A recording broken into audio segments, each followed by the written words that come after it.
I was running around like a stupid, to be honest. Everything was not in a place, you know. Right. Carpets upstairs was all over the floor, mixed up. There was rub-downs everywhere. Yeah. You know, basically section untidy. Putting the fire down. Yes. No relax at all now. No, just stressed, running around all the time, the whole shift. Yeah. I was very interested, you know. I learned quite a lot from it. I didn't think we're gonna manage to do so many changes Right. as we have done. Yeah.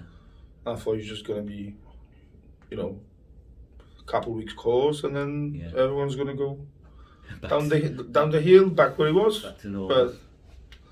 But it was very useful, you know. We managed to do lots of changes.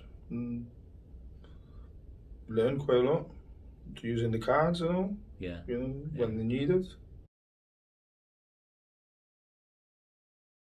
They do, but you need to watch them as well, because they do for a couple of weeks, and then for some reason they just stop doing it. You know. And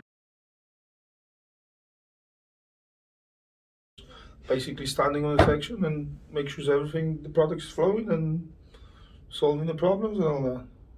It's very helpful. Let's say the communication between Matthew and Amanda, that's never been like it. Right. Yeah. You know what I mean? And she always was overproducing fronts. You're right.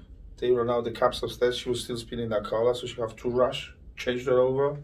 With the communication we done with the Jeeps for him, works brilliant. So it's got karma for the operators as well as you. As well, yeah, because they communicate, they follow the Jeeps, and it's much better, much easier for everyone, I think. I'm thinking about the challenge we got for the time. Trying to reach the challenge, but I think it's still be far away at the moment. Okay. Still got a few issues. That's it.